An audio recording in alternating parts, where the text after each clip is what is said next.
Hello बच्चों, क्या हाल चाल है आपके। उम्मीद करता हूं आप सब बहुत बढ़िया हो, बहुत स्वस्थ हो और पढ़ाई अच्छे से चल रही हो। स्वागत करता हूं आपका फिजिक्स वाला के मंच पे। और आज हम लोग लेके आए हैं रसायन शास्त्र में एक और अध्याय जिसका नाम है धातु कर्म। इस अध्याय में हम लोग पढ़ेंगे कि कैसे पृथ्वी पे पाई जाने वाली धातुओं को उनके मूल रूप में हम प्राप्त कर सकते हैं। होगा क्या कि हम सबको पता है कि धातुएं बहुत ज्यादा क्रियाशील होती है, और यदि वो क्रियाशील हैं तो आसपास उपस्थित परमाणुओं से अणुओं से क्रिया कर जाएंगी और संयुक्त रूप में मिलती है। उन्हीं संयुक्त रूप में प्राप्त धातुओं को औद्योगिक स्तर पे कम से कम खर्चे के साथ अधिक से अधिक मात्रा में प्राप्त करने की विधियों को ही कहा जाता है धातु कर्म या धातु का निष्कर्षण। तो जैसा कि परिचय से ही पता चल रहा है कि यहाँ पे हम औद्योगिक स्तर पे उपयोग होने वाली विधियों के बारे में पढ़ेंगे, और कहीं ना कहीं कुछ ना कुछ ऐसी बातें होंगी जो हमें समझकर याद भी रखनी हो। लेकिन फिर भी ये अध्याय ज्यादा समझने वाला है, थोड़ा बहुत इसमें बाकी अध्यायों से ज्यादा याद करने वाला है। थोड़ा बहुत तो है, मानना पड़ेगा कि इसमें याद करने वाला है। तो शुरू करते हैं और समझते हैं इस अध्याय को। तो होता क्या है बच्चों कि जो भी हमें पृथ्वी पे धातु मिलती है वो किसी ना किसी संयुक्त रूप में मिलती है, किसी ना किसी परमाणु या अणु से क्रिया के बाद मिलती है। तो उन धातुओं के यौगिक को हम कहते हैं खनिज। क्या कहते हैं? खनिज। पहले कुछ पद समझ लेते हैं जो यहाँ पे इस अध्याय में उपयोग होंगे। तो का मतलब ये हुआ कि जिसको हम खान से निकालते हैं। खान मतलब या हमने अर्थ में कोई गड्ढा किया, कोई छेद किया, वहां से कुछ पदार्थ बाहर निकाला, तो जो भी पदार्थ खानों से मिलता है उसे कहा जाता है खनिज। यानी कि माइन से प्राप्त होने वाली चीजों को कहा जाता है मिनरल्स या खनिज। अब हर खनिज हमारे लिए उपयोगी तो होगा नहीं, किसी में मिट्टी ज्यादा होगी, किसी में फालतू की चीजें ज्यादा होंगी।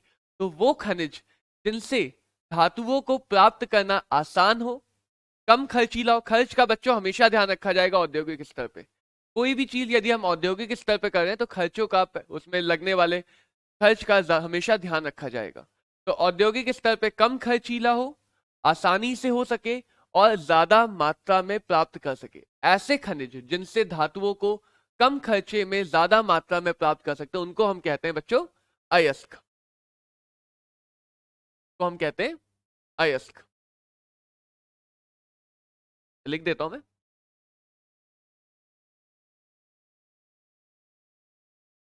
अब अयस्क में हमारे पास क्या होगा? कुछ महत्वपूर्ण पदार्थ होंगे और कुछ अशुद्धियां भी होंगी। उन अशुद्धियों को कहा जाता है आधात्री। होगा क्या, जब हमने अयस्क निकाला तो उसमें मिट्टी तो होगी ना। पृथ्वी से जब कोई चीज खोद के बाहर निकाले तो मिट्टी तो होगी, और भी कुछ अशुद्धियां होंगी। तो जितने भी अवांछित पदार्थ है जिनकी हमें कोई उपयोग नहीं है उनको कहा जाता है आधात्री, और जो हमारा सबसे महत्वपूर्ण यौगिक है उसको कहा जाएगा अयस्क। तो ये कहा जा सकता है कि हर खनिज अयस्क नहीं हो सकता, यानी हर खनिज से धातु निकालना संभव नहीं होगा, आसान नहीं होगा, लेकिन हर अयस्क खनिज जरूर होगा। हर अयस्क खनिज होगा। अब अयस्क दो प्रकार के होते हैं। एक को बोलते हैं संयुक्त अयस्क, यही हमारे मुख्य अयस्क होंगे, और एक को बोलते हैं मूल अयस्क। अब कुछ धातुएं ऐसी भी हैं जिनकी क्रियाशीलता बहुत कम है, जैसे सोना, चांदी, कॉपर, मरकरी, इन सब की क्रियाशीलता कम है। तो ये कई बार हमें पृथ्वी पे मूल रूप में अपने मुक्त फॉर्म में भी मिल जाते हैं। तो इनको हम कहते हैं मूल अयस्क, जो हमें पृथ्वी पे मुक्त रूप से भी मिल सकते हैं। जैसे सोना चांदी हमें कई बार मुक्त रूप से मिल जाता है, सिर्फ हमें उसकी साफ सफाई करनी होती है, बाकी वो पहले से धातु के मूल फॉर्म में ही रहता है। तो ऐसे अयस्कों को कहते हैं मूल अयस्क। ज्यादातर धातुएं बहुत क्रियाशील हैं, तो वो जब भी मिलेंगी संयुक्त अवस्था में मिलेंगी, और ऐसे अयस्कों को कहा जाता है संयुक्त अयस्क। और इन सब में कुछ ना कुछ अधात्री प्रेजेंट होगा, उपस्थित होगा। आगे देखें तो मूल अयस्क क्या हो गया हमारा? जैसे चांदी, सोना, प्लैटिनम, जो कम क्रियाशील धातु है वो हमें मुक्त अवस्था में ही मिल जाएंगी। तो ऐसे अयस्कों को कहते हैं मूल अयस्क। संयुक्त अयस्क क्या होगा? इसमें धातु हमारे पास संयुक्त अवस्था में होंगे, जैसे ऑक्सीकृत हो सकता है, फॉस्फेट हो सकता है, सल्फ्यूरिकेट हो सकता है, हैलाइड हो सकता है। यानी कि पृथ्वी पे पाई जाने वाली सबसे अधिक मात्रा में जो हमें तत्व मिलता है वो होता है ऑक्सीजन। तो ऑक्सीजन सबसे ज्यादा उपस्थित है, तो ज्यादातर धातु ऑक्साइड की अवस्था में हमें मिलते हैं। तो ऑक्साइड के अवस्था में मिलने वाले अयस्कों को कहा जाता है ऑक्साइड अयस्क। दूसरे हमें जो अयस्क सबसे ज्यादा मिलते हैं वो होते हैं सल्फाइड के फॉर्म में, तो इनको हम कहते हैं सल्फाइड अयस्क। कुछ हमें हैलाइड के फॉर्म में मिलते हैं समुद्री जल के अंदर, जैसे सोडियम, पोटेशियम, मैग्नीशियम, ये सब हमें किस अवस्था में मिलेंगे? हैलाइड के अवस्था में, तो इनको कहा जाएगा हैलाइड अयस्क। तो अयस्क जिस भी अधातु से, धातु जिस भी अधातु से संयुक्त होके अयस्क के फॉर्म में मिल रहा है, उसी को हम अयस्क का एक वर्ग बोल सकते हैं। सबसे ज्यादा जो हमें अयस्क मिलेंगे वो ऑक्साइड अयस्क होंगे, जिसमें ऑक्सीजन होगा। ऑक्साइड में कार्बोनेट भी हो सकता है यानी कार्बन और ऑक्सीजन, सल्फेट हो सकता है यानी सल्फर ऑक्सीजन, फॉस्फेट हो सकता है यानी फॉस्फोरस ऑक्सीजन, सिलिकेट हो सकता है यानी सिलिकन और ऑक्सीजन। तो ऑक्सीजन के साथ जितने भी अधातु होंगे उन सबको हम ऑक्सीकृत अयस्क कह लेंगे। ऐसे सल्फर के साथ जितने भी अधातु होंगे उन सबको हम सल्फ्यूरिकृत अयस्क बोलेंगे, सल्फ्यूरिकृत अयस्क बोलेंगे। अब बच्चों बात की जाए धातु कर्म, तो धातु कर्म का मतलब है शुरुआत से लेके मुक्त रूप में धातु को शुद्ध अवस्था में प्राप्त करने की अंतिम विधि तक को हम बोलते हैं धातु कर्म। यानी धातु के निष्कर्षण को शुरू करने से लेके अंत करने तक की हर एक विधि को संयुक्त रूप में मिला के क्या कहा जाएगा? धातु कर्म। इसमें सबसे पहला काम होगा अयस्कों का चूर्ण। अब क्या होगा कि हमें जो अयस्क मिलेंगे पृथ्वी पर बहुत बड़े बड़े पत्थरों के फॉर्म में मिलेंगे, बहुत बड़े बड़े पत्थर। अब इतने बड़े पत्थर पे रासायनिक क्रियाएं करना, इतने बड़े पत्थर को संभालना काफी मुश्किल होगा, कठिन होगा। तो पहले ही इनको हम क्या कर लेते हैं? हथौड़े से, बड़े बड़े हथौड़ों से पीट पीट के, तोड़ तोड़ के चूर्ण के रूप में परिवर्तित कर ले, ताकि इन पे अभिक्रियाएं करना आसान हो जाए। इनका पृष्ठ क्षेत्रफल भी बढ़ जाएगा इस वजह से, तो पृष्ठ क्षेत्रफल भी बढ़ जाएगा। फिर दूसरा काम करेंगे इन अयस्कों का सांद्रण। सांद्रण का मतलब क्या है कि कुछ ऐसी अशुद्धियां भी तो होंगी ना जिन्हें हम धुल के, फूक मार के, हवा को बहा के अलग अलग आसान तरीकों से अलग कर लें। जैसे जब तुम अगर मिट्टी में मान लो कुछ गिर गई तुम्हारी, उसको उठाओगे तो फूक फूक मार के थोड़ी बहुत मिट्टी तो हटा लोगे ना। कुछ गीली मिट्टी चिपक गई तो उसको धो के हटा लोगे। कुछ ऐसी चीज चिपक गई जो अलग ही नहीं हो रही तो उसके लिए थोड़ी और मेहनत कर लेंगे। तो पहले हम अयस्क में आसानी से अलग होने वाली अशुद्धियों को हटा देते हैं ताकि कम से कम अशुद्धियां रहें। तो उन अशुद्धियों को हटा के जो अयस्क मिलता है उसको कहते हैं सांद्रित अयस्क, और इस प्रक्रिया को कहते हैं अयस्कों का सांद्रण। इसमें हम अशुद्धियों को कम करते हैं और अयस्क में जो महत्वपूर्ण यौगिक है उसके सांद्रता को बढ़ा देते हैं, उसकी सांद्रता को बढ़ा देते हैं। फिर अगला और सबसे महत्वपूर्ण पद, अयस्क से धातु का पृथक्करण। यानी कि अयस्क में अब हम उस यौगिक पे ध्यान देंगे जिसमें धातु है, और उस यौगिक से धातु को खींच के अलग निकालेंगे। उस यौगिक से धातु को खींच के अलग निकालेंगे और इस पद को कहते हैं धातु का पृथक्करण। एक और बात यहीं पे देख लें कि धातुएं ज्यादातर आवेशित फॉर्म में होंगी, तो धन आवेशित होंगी। अब धन आवेशित धातु है कहां पे? अयस्क के अंदर किसी दूसरी चीज से संयोग कर चुकी है। इससे हम धातु को खींच के उसकी मुक्त अवस्था में निकाल रहे हैं, धातु की मुक्त अवस्था में निकाल रहे हैं। तो कहीं ना कहीं हम इसके धन आवेश को उदासीन में परिवर्तित कर रहे हैं, और धन आवेश को घटाने के लिए हमें यहां पे इलेक्ट्रॉनों को योग कराना होगा। यहां पे अगर मैं रासायनिक विधि की बात करूं तो इलेक्ट्रॉन जुड़ेंगे, और इलेक्ट्रॉन के जुड़ने को कहा जाता है अपचयन। यानी कि जब भी हम धातु को अयस्क से पृथक करेंगे तो वो पद हमारा अपचयन का पद होगा। वहां पे एक अपचायक अभिकर्मक भी होगा जो अपचयन करके धातु को अलग करने में सहायता करेगा। तो इसीलिए ये वाला पद सबसे महत्वपूर्ण है। और आखिरी पद ये है कि धातु तो हमें मिल गया, लेकिन धातु कैसा मिला? अशुद्ध मिलेगा। अभी भी तो उसमें कुछ तो अशुद्धियां बची थी ना जो आसानी से अलग नहीं हो रही थी, अधात्रीय अशुद्धियां, गैंग बोलते हैं इन्हें। तो अधात्रीय अशुद्धियों को अलग करके शुद्ध धातु प्राप्त करने की विधि को कहा जाता है धातु का शुद्धिकरण। लगता है बोर्ड जाम हो गया है, को भी ठंड लग गई है।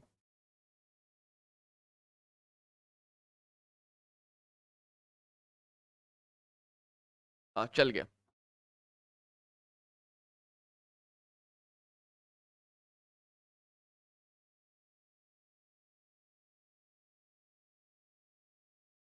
तो इसको बोलते हैं धातु का शुद्धिकरण। बोर्ड को भी अभी ठंड लग गई थी, जाम हो गया था, कोई बात नहीं।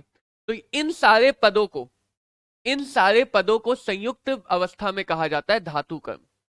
यानी कि अयस्क को भूमि के अंदर से निकालने से लेके शुद्ध धातु प्राप्त करने तक के हर एक पद को मिला के कहा जाता है धातु कर्म। तो धातु कर्म में हमें ये सारी बातें समझनी। अब चूड़न की बात तो बहुत आसान है, इसको हम आगे नहीं समझेंगे। चूरने की बात तो समझ में आ गया होगा ना कि कैसे हम धातु को चूरन में परिवर्तित करेंगे। उसको पीट के, ठोक के, हथौड़ी से पीट पाट के चूरन बना लेंगे। उसके आगे समझेंगे सांद्रण कैसे करते हैं। तो सांद्रण के लिए कुछ साधारण विधियां हैं जो हर धातु अयस्क पे उपयोग लाई जा सकती, पहले उनको समझेंगे। तो आइए समझते हैं कि सांद्रण कैसे करेंगे। तोड़ना और पीसना तो बहुत आसान बात हो गई। क्रशर, वही हथौड़ियां, औद्योगिक रूप में क्रशर कह रहे हैं, पीस के लेते हैं और चूरन में परिवर्तित कर लेते हैं। फिर क्या करेंगे, सांद्रण करेंगे। अवांछित अनुपयोगी अशुद्धियां यानी कि अधात्री, इनको हटा देंगे और इनको हटा के जो हमें बचा हुआ मिलेगा उसको कहेंगे सांद्रित अयस्क। अब इसकी कुछ भौतिक विधियां हैं। भौतिक विधि में हम क्या करेंगे कि हम उसका गुरुत्वीय पृथक्करण करेंगे। भाग प्लावन विधि या फेन प्लावन विधि से कर सकते हैं, या चुंबकीय पृथक्करण कर सकते हैं। कैसे, आइए देखते हैं। गुरुत्वीय पृथक्करण में क्या है, गुरुत्वाकर्षण बल की मदद से होगा क्या। जैसे कई बार आपने देखा होगा ना, आप अगर घर को या किसी जगह को धो रहे हैं, पानी डाल के धो रहे हैं, तो कई बार क्या होता है, कुछ जो भारी अशुद्धियां होती, भारी कण होते हैं, वो वहीं रह जाते हैं। उनको और धक्का मारना पड़ता है, पानी का और ज्यादा दबाव डालना पड़ता है, तब जाके वो बहते हैं। तो कई बार क्या होता है कि अगर कोई कण बहुत ज्यादा भारी है और कोई कण बहुत ज्यादा हल्का है, तो अगर पानी को बहाया जाए तो वो हल्के कण को अपने साथ ले जाए, लेकिन भारी कण जिसपे गुरुत्वाकर्षण बल ज्यादा लग रहा है उसको अपने साथ खींच के नहीं ले जा पाएगा। तो ये विधि इसी बात पे आधारित है कि जो अयस्क है, जो हमारा महत्वपूर्ण यौगिक है, और जो अवांछित धातु है, धात्री है, अधात्री, इनके बीच में भार में अंतर होना चाहिए, इनके घनत्व में अंतर होना चाहिए। यदि अयस्क बहुत ज्यादा भारी है तो अधात्री बहुत हल्की हो, या उल्टा भी चलेगा, अयस्क बहुत ज्यादा हल्का हो तो अधात्री बहुत ज्यादा भारी हो। तो जब मैं इनको पानी के साथ बहाऊंगा तो जो हल्के कण है वो पानी के साथ बह के अलग जगह पहुंच जाएंगे, जो भारी कण है वो पीछे बचे रह जाएंगे। जैसे यहाँ पे देखेंगे तो यहाँ पे चूरन की हुई अयस्क को डाला और यहां से पानी डाला, तो मैं यहाँ पे मान के चल रहा हूं कि जो अधात्री जिसको हम गैंग बोलते हैं, जो अधात्री है जिसको हम क्या बोलते हैं, गैंग, वो हल्की है। तो पानी के साथ क्या होगा, जब पानी में बुलबुले उठेंगे, झाग उठेगा, तो पानी के साथ वो हल्की गैंग, हल्का अवांछित अशुद्धियां, वो भी ऊपर उठ के इधर से बाहर निकल जाएंगी। लेकिन जो भारी कण है वो ऊपर नहीं उठेंगे, तो भारी कण बैठ जाएंगे और वो हमें यहाँ पे बैठे हुए मिल जाएंगे। ये हमें भारी कण यानी कि अयस्क मिल गई, सांद्रित अयस्क। तो ये मुख्यतः उन धातुओं के लिए उपयोग में लाते हैं जहां पे धातु और अधात्री के बीच में घनत्व का बहुत ज्यादा अंतर हो।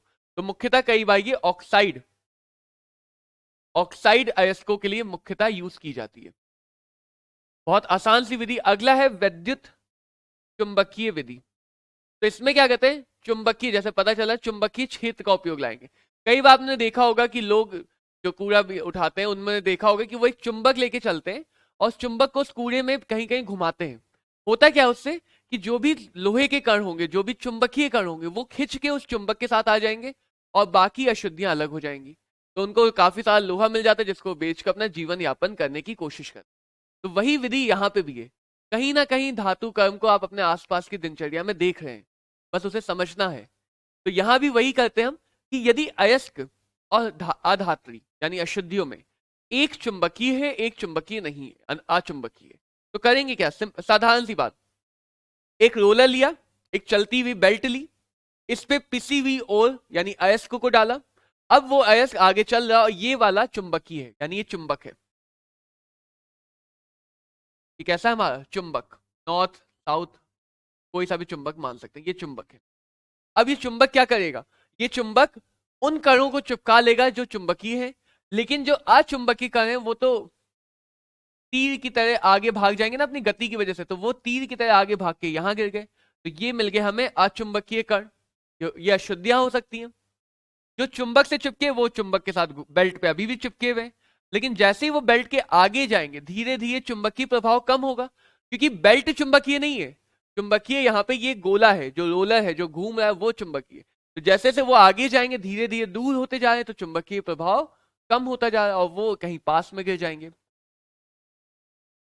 तो चुंबकीय कण अलग हो गए, अचुंबकीय कण अलग हो गए। तो जैसे क्रोमाइट अयस्क होता है, लोहे का अयस्क, इसमें अशुद्धियां मिट्टी होती है, सिलिका होती है, तो ये अचुंबकीय अशुद्धि अलग की जा सकती है।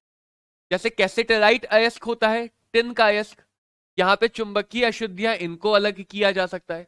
तो चुंबकीय और अचुंबकीय पदार्थ को अलग करने के लिए हम चुंबकीय पृथक्करण विधि का उपयोग कर सकते हैं। बहुत आसान सी विधि है, बहुत सरल सी विधि है। अगली, और ये विधि बच्चों शायद सबसे महत्वपूर्ण विधि है, जिसको बोलते हैं फेन प्लावन विधि या झाग प्लावन विधि। अब इसमें मुख्यतः हम सल्फाइड अयस्कों को अलग करते हैं। कौन सा अयस्क? सल्फाइड अयस्क। इसके कुछ पद हैं। फेन का मतलब है झाग, तो यहाँ पे झाग बनाएंगे, और ये इस बात पे आधारित है कि कहीं ना कहीं जो हमारे पास मुख्य यौगिक है, अयस्क में जो मुख्य यौगिक है, वो जल में विलय नहीं है, जल में नहीं घुलेगा, लेकिन तेल में घुल जाएगा, तेल में घुल जाएगा। तो यहाँ पे हम लेते हैं एक झाग कारक, झाग कारक जो चीड़ का तेल होता है या यूकेलिप्टस का तेल होता है, यानी तेल होता है। झाग स्थायी कारक लेते हैं जो झाग को बनाए रखे, वरना झाग टूट जाएगा। तो झाग स्थायी कारक में एनिलीन या क्रिसॉल लेते हैं। एनिलीन पता होगा, बेंजीन पे एक अमाइन ग्रुप लगा हो, क्रिसॉल में बेंजीन पे एक OH यानी अल्कोहल ग्रुप और एक मिथाइल ग्रुप लगा हो, तो एनिलीन या क्रिसॉल लेते हैं, कार्बनिक रसायन के हैं ये। ग्राही लेते हैं पोटेशियम या सोडियम एथिल जेंथेट, ये फ्रॉथ को ऊपर लेके आते हैं, फ्रॉथ को बना के जमा करते हैं। और क्रियाशील और अवनमक क्या होता है ये अभी देखेंगे। तो ये तीन मुख्य यूज है, मुख्य चीजें जो हम लेते हैं फेन प्लावन विधि में, कि पिसी हुई अयस्क को, पिसी हुए अयस्क को झाग कारक, झाग स्थायी और झाग ग्राही के साथ मिला के एक डब्बे में डाल देते हैं, जिस डब्बे में हवा घुमा रहे हैं। अब हवा से क्या होगा, इसमें हवा जब अंदर जा रही है, इसमें जब हवा अंदर जा रही है तो वो बुलबुले बनाएगी, बबल्स बनाएगी, और उन बुलबुले से क्या होगा, जो तेल के कण है वो पानी में तो घुलेंगे नहीं। यहां से देखो हमने क्या डाला है, ये जो फीड है ये दिखा रहा है यहां से पिसी हुई ओर यानी पिसे हुए अयस्क, यहां से झाग कारक, झाग ग्राहिक और झाग अभिकर्मक, झाग स्थायी अभिकर्मक, ये सब मिला के डाले गए। अब जो तेल का कण होगा, अगर ये तेल का कण है, तो क्योंकि अयस्क जल में विलय नहीं है, तो वो तेल के कण के पृष्ठ पे अवशोषित हो जाएगी। तो पिसी हुई अयस्क तेल के कण पे ऐसे कुछ अवशोषित हो जाएगी, और ये तेल के कण हवा के बुलबुलों के साथ उठ के ऊपर आ जाएंगे यहां पे। तो ये बन गया हमारा फेन। क्या बन गया? फेन, झाग। और ये झाग इधर इकट्ठा होता रहेगा। अशुद्धियां जल में विलय होंगी, तो अशुद्धियां जल में ही रह जाएंगी। तो जो अशुद्धियों के कण हैं वो जल में ही रह जाएंगे, लेकिन जो शुद्ध धातु के कण हैं, धातु का अयस्क है, वो फेन के साथ उठ के बाहर आ जाएगा। इसको धो लेंगे, सुखा लेंगे, काम हो गया अपना। तो यहाँ पे फेन प्लावन में हम मुख्यतः सल्फाइड अयस्कों को सांद्रित करते हैं। अब यहाँ पे एक और चीज देखी थी, वो था क्रियाशील या अवनमक अभिकर्मक। अवनमक क्या है? मान लो सल्फाइड के साथ किसी और धातु का भी सल्फाइड है, जैसे लेड के सल्फाइड के साथ गैलेना बोलते हैं, इसके साथ जिंक ब्लेंड यानी जेडन सल्फाइड, और पायराइट यानी कि लोहे का सल्फाइड, ये दो अशुद्धियां होती हैं।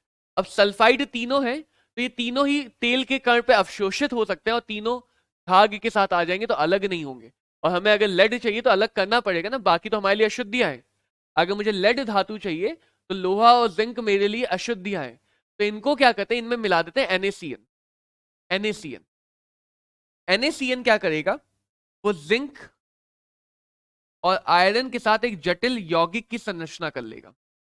जिंक और आयरन के साथ एक जटिल यौगिक की संरचना कर लेगा, और जटिल यौगिक अगर बन गया तो वो पानी में घुल जाएगा, वो पानी में घुल जाएगा। और यदि ये पानी में घुल गया, पानी में विलय कर गया, तो अब ये तेल में अवशोषित नहीं होगा, क्योंकि जो पानी में विलय है वो तेल में अविलय होगा, जो तेल में विलय है वो पानी में अविलय होगा। तो यदि ये दोनों जटिल यौगिक बना के पानी में घुल गए, तो अब तेल के कणों पे अवशोषण किसका होगा? सिर्फ और सिर्फ लेड के सल्फाइड का, सिर्फ और सिर्फ लेड के सल्फाइड का। तो यदि हमारे पास कई सारे सल्फाइड हैं, तो हम कुछ अवनमक, इन्हें इंग्लिश में डिप्रेसेंट बोलते हैं। डिप्रेस मतलब समझना ना, डिप्रेस करना, किसी चीज को डीमोटिवेट कर देना। तो ये अवनमक यानी डिप्रेस कर देता है किसको? जिंक और आयरन के सल्फाइड को, वो डिप्रेस हो जाते हैं, उदास हो जाते हैं, और अब वो तेल के कण पे जाने से मना कर देते हैं। वो कहते हैं नहीं, हम पानी में ही ठीक है, हमें नहीं जाना है तेल के कण पे। तो तेल के कण पे सिर्फ एक सल्फाइड अयस्क के कण जाके चिपकेंगे और झाग के साथ अलग हो जाएंगे। तो ये मुख्यतः हमारे होते हैं, मुख्यतः हमारे हो जाते हैं भौतिक पृथक्करण की विधियां। एक रासायनिक पृथक्करण भी होता है जिसको हम उपयोग में लाते हैं, रासायनिक पृथक्करण। इसको मुख्यतः हम बॉक्साइट यानी कि एल्यूमिनियम की अयस्क के लिए उपयोग में लाते हैं, जिसमें Al2O3 होता है।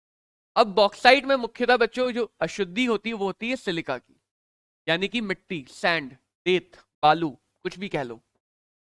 अब ये हमें पता है ये उभयकर्मी है, यानी कि ये अम्ल और क्षार दोनों की तरह बिहेव कर सकता है, और ये हमारे पास अम्लीय है क्योंकि ये अधातु का ऑक्साइड है। तो एक अम्ल और क्षार दोनों की तरह बिहेव करने वाला यौगिक है, और एक सिर्फ क्षारीय अम्लीय यौगिक है। तो हम करते क्या है, हम पहले इसमें मिला देते हैं एक क्षारीय यौगिक Na2C या NaOH मिला देते। अब ये जो क्षार है, ये क्षार इन दोनों से रिएक्ट कर सकता है, क्योंकि अम्ल क्षार दोनों वाला दोनों से तरह से रिएक्ट कर सकता है, और अम्ल वाला क्षार से क्रिया तो करेगा ही। तो ये एल्यूमिनियम के साथ रिएक्ट करके बना लेता है उसका लवण सोडियम एल्यूमिनेट, और ये सिलिकॉन के साथ अभिक्रिया करके बना लेता है सिलिकॉन का लवण सोडियम सिलिकेट।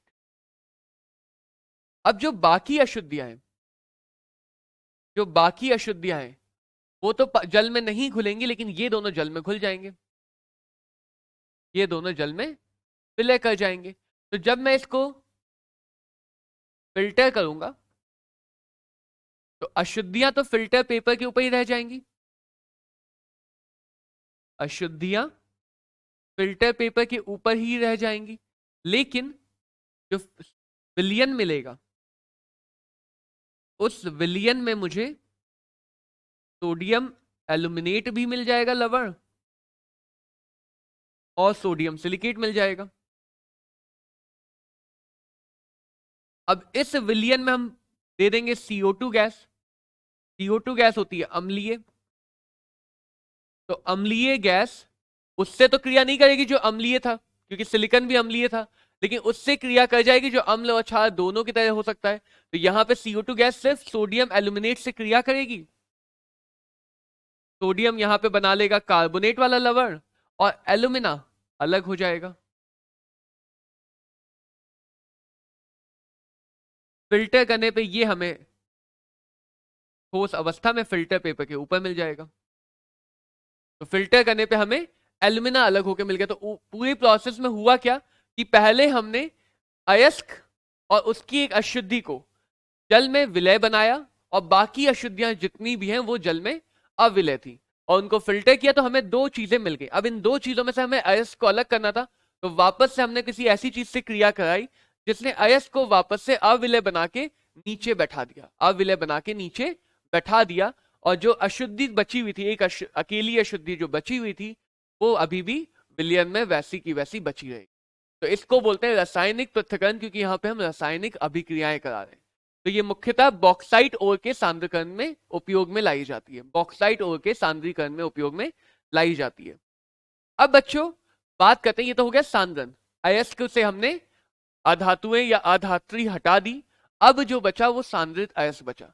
अब उस पर कुछ काम करते हैं, उसके बाद उसको अपचयन में लेके जाते हैं। तो इन काम में दो काम है, निस्तापन और भर्जन, जिसे भूनना भी कहते हैं। निस्तापन में क्या करते हैं, निस्तापन में हमारे पास अयस्क होता है, मुख्यतः ऑक्साइड अयस्क। इनको वायु की अनुपस्थिति में गलनांक से कम ताप पे कम गर्म करके जल और बाकी चीजें अलग करने की प्रक्रिया होती है, जल और बाकी चीजें अलग करने की प्रक्रिया होती है। तो निस्तापन मुख्यतः उपयोग में लाया जाता है ऑक्साइड और कार्बोनेट ओर के लिए। अगर ऑक्साइड और है तो उसको गर्म करने पे वो कुछ अभिक्रिया नहीं करेगी, सिर्फ और सिर्फ उसमें जितनी भी वाष्पीकृत अशुद्धियां हैं, जैसे हो सकता है सल्फर की अशुद्धि हो सकता है सिलिका की अशुद्धि हो सकता है सिर्फ पानी हो, सिर्फ पानी हो, तो उसको गर्म कर देते ताकि उसमें जो भी वाष्पीकृत अशुद्धियां हैं वो अलग हो जाए। और इसी तरह कार्बोनेट अयस्क अगर है तो वो गर्म करने पे भी ऑक्साइड अयस्क में बदल जाएगा CO2 गैस को निकाल के, और इसमें भी जो बाकी वाष्पीकृत अशुद्धियां हैं जैसे आर्सेनिक धातु की हो सकती है, फॉस्फोरस की हो सकती है, जल की हो सकती है, जितनी भी वाष्पीकृत अशुद्धियां हैं ये सब की सब गैस बन के अलग हो जाएंगी। तो निस्तापन में बच्चों ध्यान रखना है कि यहाँ पे हम ऑक्साइड या कार्बोनेट अयस्क को बहुत ज्यादा गर्म करते हैं लेकिन गलनांक तक नहीं लेके जाते, गलनांक से कम ताप पे गर्म करेंगे और उसमें जितनी भी वाष्पीकृत अशुद्धियां हैं वो अलग हो जाएगी, और निस्तापन के बाद हमें मिलेगी ऑक्साइड अयस्क। निस्तापन के बाद क्या मिलेगी? ऑक्साइड अयस्क। इसको परिवर्ती भट्टी में किया जाता है। वर्जन में क्या है कि हम सल्फाइड अयस्क लेते हैं। तो हमारा मेन काम यह है कि हमें ऑक्साइड अयस्क चाहिए अपचयन के लिए, क्योंकि वो आसान होता है। ऑक्साइड अयस्क का अपचयन करना आसान होता है। तो पहले से यदि ऑक्साइड अयस्क है तब तो बहुत बढ़िया बात है, लेकिन अगर पहले से सल्फाइड अयस्क है तो उसका भर्जन करेंगे ऑक्साइड बनाने के लिए।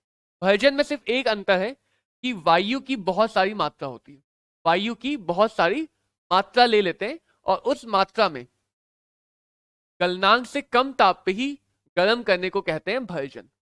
गर्म करने को कहते हैं भर्जन। तो यहां भी क्या होगा कि जो सल्फाइड अयस्क है, कोई भी सल्फाइड अयस्क, वो परिवर्तित हो जाएगी ऑक्साइड अयस्क में SO2 गैस का उत्सर्जन करके। बाकी जो वाष्पीकृत अशुद्धियां हैं जैसे H2O की, फॉस्फोरस की, आर्सेनिक की, सल्फर की, जितनी भी वाष्पीकृत अशुद्धियां हैं वो अपने ऑक्साइड के रूप में गैस बन के उत्सर्जित हो जाएंगी, गैस बन के उत्सर्जित हो जाएंगी। तो भर्जन और निस्तापन दोनों के पश्चात बच्चों हमें क्या मिलता है? एक ऐसी अयस्क जो ऑक्साइड बन चुकी है। दूसरी बात, उस ऑक्साइड अयस्क से वाष्पीकृत होने वाली अशुद्धियां अलग हो गई हैं। तीसरी बात, क्योंकि गैस अयस्क के अंदर से निकल रही तो वो कहीं ना कहीं छेद करके निकलेगी, गड्ढे करके निकलेगी। तो अयस्क में कई सारे छोटे छोटे छोटे छोटे छेद बन गए हैं और उस वजह से अयस्क का पृष्ठ क्षेत्रफल बढ़ गया है। पृष्ठ क्षेत्रफल बढ़ जाएगा तो हमें उस पर अभिक्रिया ज्यादा अच्छे से, तो पृष्ठ क्षेत्रफल भी बढ़ जाता है। तो निस्तापन और भर्जन के बाद, तापन और भर्जन दोनों में सिर्फ एक मुख्य अंतर है कि निस्तापन में हम वायु की अनुपस्थिति या बहुत कम मात्रा रखते हैं और भर्जन में वायु की अधिक मात्रा रखते हैं। कि भर्जन में हमें वायु चाहिए तभी जाके वो ऑक्साइड अयस्क में बदलेगा, तो वायु तो चाहिए, और निस्तापन में वायु नहीं चाहिए क्योंकि पहले से ऑक्साइड अयस्क है। तो इन दोनों के बाद क्या हो रहा है? दोनों के बाद जो हमें अयस्क मिल रहा है वो ऑक्साइड मिल रहा है।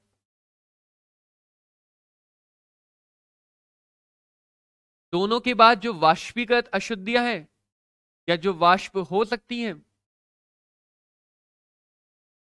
वो अशुद्धियां गैस के रूप में उत्सर्जित हो जा रही हैं। इन दोनों के बाद पृष्ठ क्षेत्रफल बढ़ रहा है और पृष्ठ क्षेत्रफल बढ़ने की वजह से रासायनिक अभिक्रिया करना आसान हो जाएगा। तो निस्तापन और भर्जन करने के पीछे मुख्य उद्देश्य हमारा ये है कि हम अयस्क को और ज्यादा सांद्रित कर सकें। अब आता है अयस्क का अपचयन। अयस्क का अपचयन, तो अपचयन करने की कुछ 3-4 विधि होती है, कुछ 3-4 जनरल विधि होती है। जैसे मुख्यतः हम अपचयन कर सकते हैं कार्बन के द्वारा। कार्बन बहुत अच्छा अपचायक होता है, कार्बन बहुत अच्छा अपचायक होता है। तो सांद्रित अयस्क लिया जिसमें अयस्क है, आधात्री है। फ्लस्क लिया, फ्लस्क का क्या काम होता है वो भी देखेंगे। तो इसने क्या किया, कार्बन ने ऑक्साइड अयस्क का अपचयन किया और हमें अशुद्ध धातु दे दी, अशुद्ध धातु दे दी। यहां पे कुछ जगह कार्बन मोनोऑक्साइड गैस निकलेगी या कहीं कहीं पे कार्बन डाइऑक्साइड गैस भी निकल सकती है। ये निर्भर करता है कि हम कितनी ऑक्सीजन दे रहे हैं या हम कितना ज्यादा अपचयन कर रहे हैं। अब फ्लस्क क्या है? देखो बच्चों, हमें पता है आधात्री यानी कि अशुद्धियां, अशुद्धियां। अब ये अशुद्धियां जितनी हम अलग कर सकते थे आसानी से वो तो अलग कर दी। सांद्रण में हम जितनी अशुद्धियों को आसानी से अलग कर सकते थे उतनी अशुद्धियां आसानी से अलग कर दी। लेकिन अभी भी कुछ जिद्दी अशुद्धियां बची हुई हैं, कुछ ऐसी अशुद्धियां बची हैं जो बहुत ज्यादा जिद्दी हैं। अलग होना ही नहीं चाह रही है। तो इन अशुद्धियों में कुछ ऐसा मिलाएंगे, उसको कहा गया फ्लक्स। फ्लक्स, कुछ ऐसा मिलाएंगे फ्लक्स, जो इन अशुद्धियों को परिवर्तित कर देगा धातु मल में। और धातु मल का मतलब एक ऐसी अशुद्धि जो जिद्दी नहीं है, यानी कि ये स्वतः जो तरल धातु मिलेगी वो स्वतः उसके ऊपर तैरते हुए अलग हो जाए। तो अधात्री जिद्दी अशुद्धियों को अपने आप अलग होने वाली अशुद्धियों में परिवर्तित करने के लिए जिस यौगिक को मिलाते हैं उसे बोलते हैं फ्लक्स, उसे बोलते हैं फ्लक्स। तो यदि अधात्री अम्लीय है, यदि अधात्री अम्लीय है जैसे SiO2, तो जो हम फ्लक्स मिलाएंगे वो क्षारीय होगा, जो फ्लक्स मिलाएंगे वो क्षारीय होगा, क्योंकि अम्ल और क्षार ही अभिक्रिया करके लवण बनाएंगे और वो बन गया कैल्शियम सिलिकेट। यदि हमारे पास अधात्री क्षारीय है, जैसे आयरन का मान लो ऑक्साइड है, तो यदि अधात्रीय क्षारीय है तो फ्लक्स हम अम्लीय मिलाएंगे। फ्लक्स हम कैसा मिलाएंगे? अम्लीय, तो उसमें मिट्टी मिला देते हैं, रेत बालू मिला देते हैं, सिलिका मिला देते हैं, और ये भी लवण बना के अलग हो जाएगा। तो कई बार बच्चों तुम्हें कंफ्यूजन हो जाता है कि कभी हम सिलिका मिलाएं, कभी हम कैल्शियम ऑक्साइड मिलाएं। पीछे वजह यही है कि पीछे का कारण यही है कि यदि हमारे पास अयस्क में उपस्थित ज्यादातर अधात्री अम्लीय है तो हम क्षारीय फ्लक्स मिलाएंगे ताकि अम्ल क्षार मिलकर लवण बना के अलग हो जाए।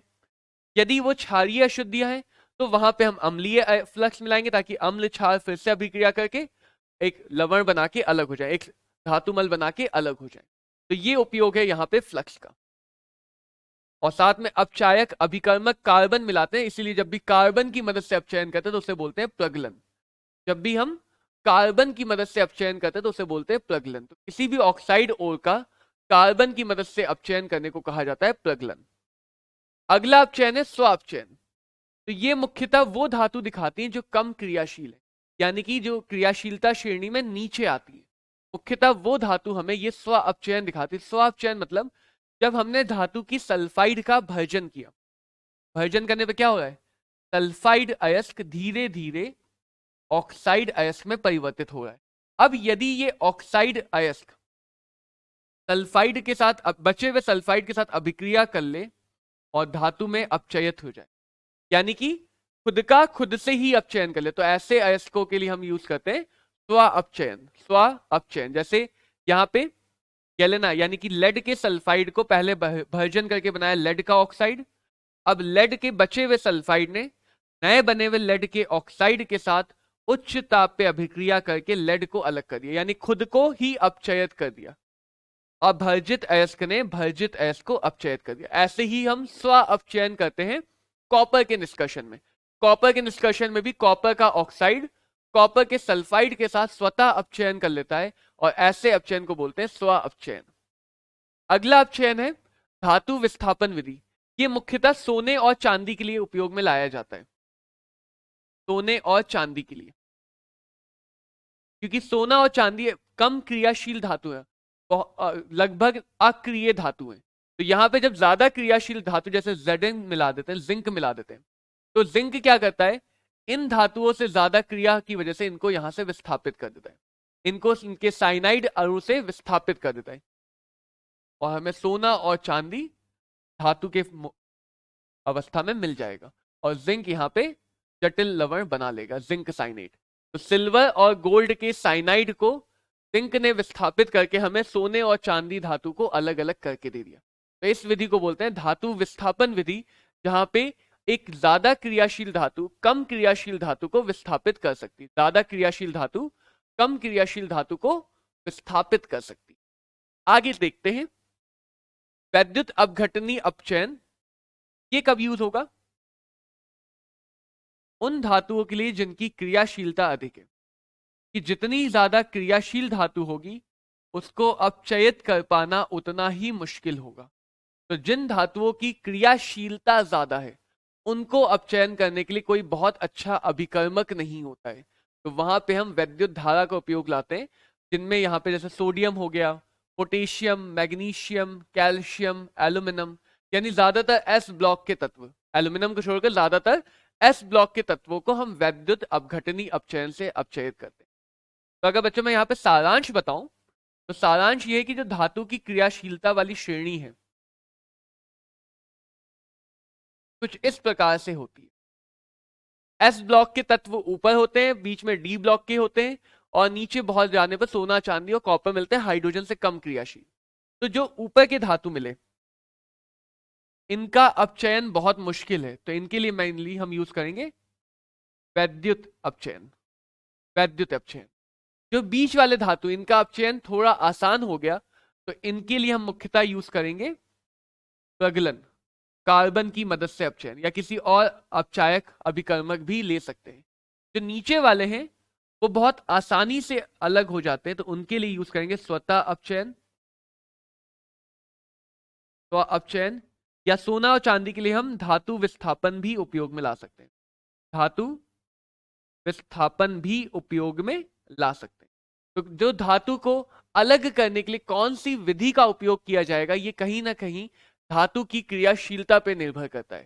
ज्यादा क्रियाशील धातुओं के लिए हम यूज करेंगे वैद्युत अपचयन, कम क्रियाशील धातुओं के लिए प्रगलन, और कम क्रियाशील धातुओं के लिए हम धातु विस्थापन उपयोग में ला सकते हैं, या फिर हम ला सकते हैं स्व अपचयन का उपयोग, स्व अपचयन का उपयोग। तो अब बच्चों एक एक करके समझेंगे किस किस धातु का निष्कर्षण कैसे कैसे करते हैं। तो सबसे पहले आता है कॉपर का निष्कर्षण। कॉपर, कॉपर का मुख्य अयस्क होता है कॉपर पाइराइट। पाइराइट नाम याद रखना, पाइराइट ज्यादातर हम सल्फाइड अयस्कों के लिए उपयोग में लाते हैं। जैसे कॉपर पाइराइट यानी कॉपर का सल्फाइड अयस्क, आयरन पाइराइट यानी लोहे का सल्फाइड अयस्क, और किसी और चीज का पाइराइट होगा तो वो उसका सल्फाइड अयस्क होगा। तो सल्फाइड अयस्क तो पहले तो तोड़ेंगे और पीसेंगे, दूसरा काम क्या करेंगे, सांद्रण करेंगे।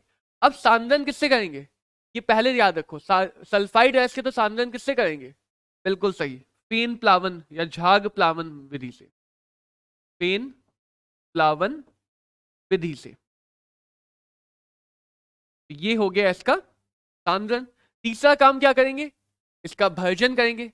सल्फाइड अयस्क के तो भर्जन करेंगे, कोई और अयस्क के ऑक्साइड या कार्बोनेट है तो निस्तापन करेंगे। देखो जो बातें हमने पहले सीखी हैं अब उन्हीं को हम उपयोग में लाएंगे कि कौन सी विधि से हम सांद्रण करेंगे, निर्भर करता है अयस्क के प्रकार पे। कौन सी विधि का उपयोग करेंगे, निस्तापन या भर्जन, ये निर्भर करता है अयस्क के प्रकार पे।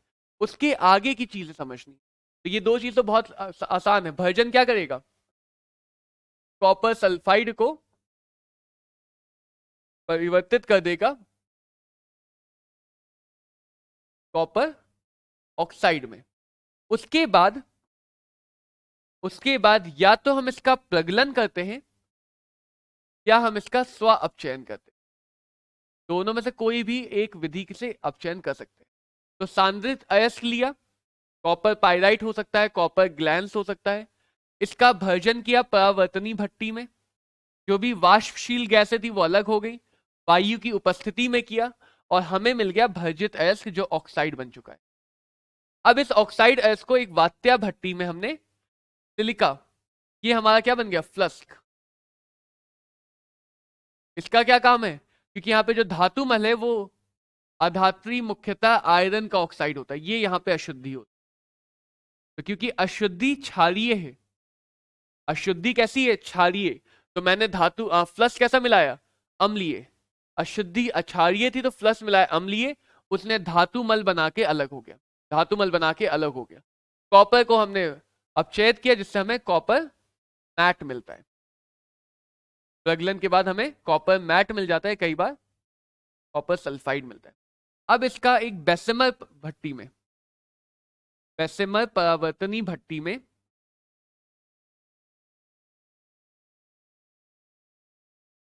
गर्म करते हैं, जिसमें इसका स्व अपचयन होता है, यानी जो कॉपर का सल्फाइड बचा और कुछ कॉपर का ऑक्साइड है वो स्व अपचयन करके बना लेता है कॉपर धातु, अशुद्ध कॉपर धातु। और जो सल्फर डाइऑक्साइड गैस है वो गैस के रूप में बाहर निकलती थी। तो इसको हम छाले वाला कॉपर कहते हैं, छाले पड़े हुए कॉपर कहते हैं, ब्लिस्टर कॉपर कहते हैं। इसको हम कहते हैं ब्लिस्टर कॉपर या छाले वाला कॉपर। तो होता क्या है कि जब ये कॉपर का गला हुआ मेटल मिला, गला हुआ धातु हमें मिला तरल अवस्था में, तो उसके अंदर से गैस बाहर निकल रही है। तो जब गैस उसके अंदर बुलबुलों की तरह से बाहर निकलेगी तो उसकी सरफेस पे, उसके पृष्ठ पे कहीं ना कहीं बुलबुले जैसी संरचना बना देगी। अब जो उसी तरह से वो ठोस जम जाता है, वो तरल धातु जम जाता है, तो उसकी सरफेस पे हमें, उसके पृष्ठ पे हमें बुलबुले जैसे बने हुए दिखाई देते हैं, जो देखने में छाले जैसे दिखते हैं। इसीलिए इसे ब्लिस्टर कॉपर या छाले वाला कॉपर कहा जाता है, जिसको अभी आगे चल के हम शुद्धिकरण करेंगे, आगे चल के इसका शुद्धिकरण करेंगे। तो कॉपर का अपचयन मुख्यतः बेसिमर परावर्तनी भट्टी में होता है, अम्लीय गालक के उपयोग के साथ, अम्लीय गालक के उपयोग के साथ, जिसमें स्व अपचयन कर लेता है कॉपर का मैट, जो कॉपर सल्फाइड और कॉपर ऑक्साइड होता है। कॉपर का मैट बोलते हैं इसे। ये स्व अपचयन करके बना लेता है कॉपर धातु, स्व अपचयन करके बना लेता है कॉपर धातु। अगला जिंक का निष्कर्षण। जिंक का निष्कर्षण बहुत आसान है, क्योंकि जिंक हमें मुख्यतः ऑक्साइड ओर में मिलता है। Zinc sulphide, zinc blende, zincite या कैलामाइन, ये जिंक के 3 मुख्य अयस्क हैं। इनके नाम हमें याद रखने। जिंक ब्लेंड जो जिंक सल्फाइड होता है, ये आपने ठोस अवस्था अध्याय में ही पढ़ा है। जिंकाइट जो जिंक ऑक्साइड अयस्क है। कैलामाइन जो जिंक कार्बोनेट है। इन दोनों के लिए निस्तापन होगा, अगर ये दोनों यूज हो रहे हैं तो, और इस वाले के लिए भर्जन होगा।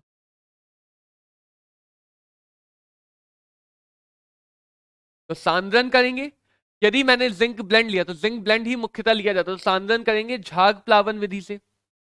सल्फाइड अयस्क तो सांद्रण करेंगे झाग प्लावन विधि से। सल्फाइड लिया तो भर्जन करेंगे, ऑक्साइड या कार्बोनेट लिया तो निस्तापन करेंगे, और अंततः कार्बन के साथ प्रगलन कर देंगे। अंततः कार्बन के साथ प्रगलन कर देंगे, जहां पे जिंक ऑक्साइड, यहां पे देखो भर्जन करो या निस्तापन करो, उसके बाद जो अयस्क मिलेगा वो ऑक्साइड अयस्क ही मिलेगा।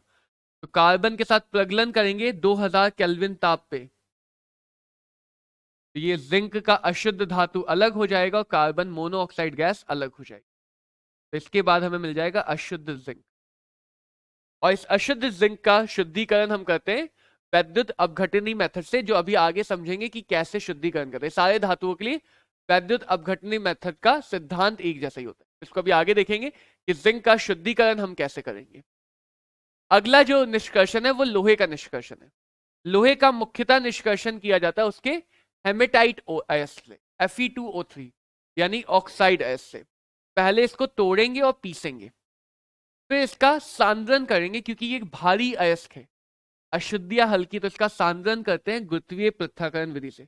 यहां पे ध्यान दो, अभी तक सल्फाइड अयस्क थे तो हमने सांद्रण किया फेन प्लावन विधि से। जैसे ही भारी अयस्क आया, सांद्रण का तरीका बदल गया, वो बन गया गुरुत्वीय पृथक्करण विधि। यदि यही मैं इसके चुंबकीय अयस्क को ले लेता, मैग्नेटाइट अयस्क को ले लेता जो चुंबकीय होता है, तो वहां पे चुंबकीय पृथक्करण करता। दोनों ही ऑक्साइड अयस्क हैं। फिर ऑक्साइड अयस्क है तो वहां पे हम करेंगे निस्तापन, भर्जन नहीं करेंगे, यहां पे करेंगे निस्तापन। और फिर वात्या भट्टी में इसका कार्बन अपचयन करेंगे, यानी प्रगलन करेंगे, और फिर शुद्धिकरण करेंगे। शुद्धिकरण कैसे करेंगे वो भी अभी आगे समझेंगे। पहले वात्या भट्टी देख लेते हैं, ये बहुत महत्वपूर्ण भट्टी है।